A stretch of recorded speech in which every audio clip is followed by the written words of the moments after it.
all, Naidu ji today cleared, and he also cited the rules. So he said Rajya Sabha is a continuous house. It is not Rajya Sabha only, gets alive when the session is alive and it goes dominant when the session is dominant. That's point number one.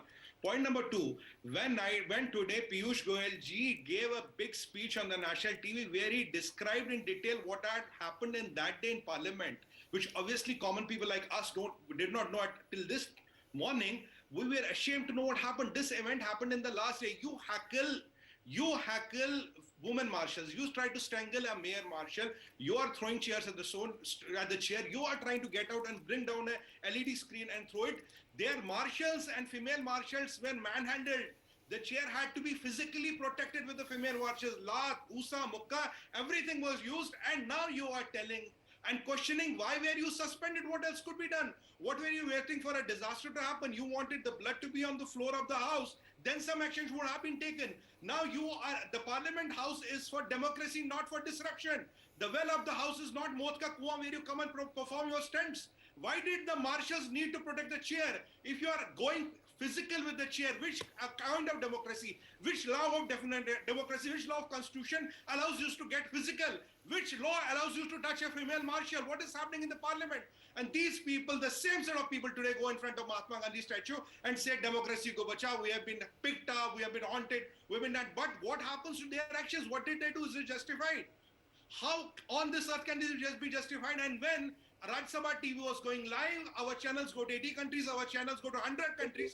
This is of Indian democracy you want to project. This is what Indian democracy is about. And these parties who are supporting these MPs, at least if their heart and mind so clear, the first thing they should have done, they should have suspended them on their own. At least today they could come on national TV and say, look, one of our members did a mistake. It was a spur of movement. We suspended him. We have nothing to do with him.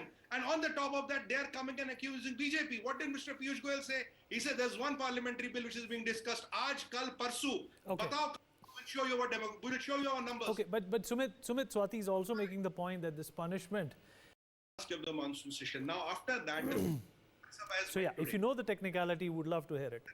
And Naidu ji gave the rules. That is a continuous thing, and as per this rule, this act, which Naidu ji is a constitutional expert, I am not. So he also clarified that in the House of the Parliament when Kharge ji asked the same question. So this has been clarified. Then comes the question of numbers. The numbers today, Mr. Piyush Goyal clarified. Come, kal, parsu, tarsu. Decide a bill and we'll show you a number. So there's no dearth of numbers. Point number 3.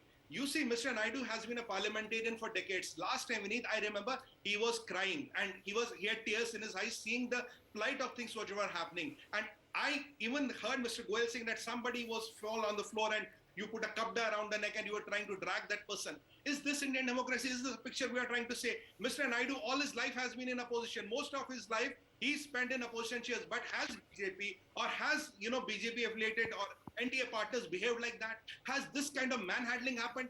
Is democracy disruption? Is democracy, does protest give you right to get physical? These are the questions these MPs should answer. And when it is happening on the national TV, if this you as an elected MP you are doing, what is the message you are sending to 1.3 billion people? And what is the bigger message you are sending to the world community? This is what Indian democracy and Indian parliamentary system is all about. And when a minimal, I think this is the minimum action what has been done. I don't know is the provision of a permanent or a 1 or 2 year suspension. If of this, they should come and apologize rather than trying to point guns at the government, because you are the ones who did it. Okay.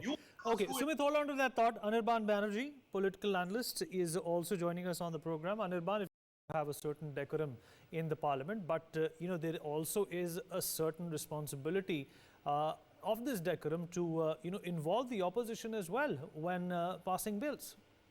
Vineet, absolutely right. The opposition is a part of the democratic system. There's no debate around it. But the problem is even when the madam says that we have the right to disrupt the parliament, you have the right to disrupt the parliament. But getting physical, manhandling, bringing up a LED screen, throwing mics, manhandling, touching a female marshal. This is what Piyush Goyal ji said. But Sumit, that's one incident you're talking about. We are talking about the fact that bills were passed in less than 10 minutes without having a dialogue with the opposition. That's what Swati, in fact, is talking about. I want you to respond to that. You're repeating what you said earlier. It depends upon the nature of the bill. What is the kind of the nature of the bill? If the nature of the bill is simple, when it is passed, it is passed. So it depends. Now, let me take one more point. No, that's risky thought. 90% of the bills sent to the standing committees have never seen the light of the day. When you want to strangle a bill in Indian constitution, you send it to a standing committee. This is the official record. 90% of the light of the day. Okay, okay, okay. All right. Anirban is amused by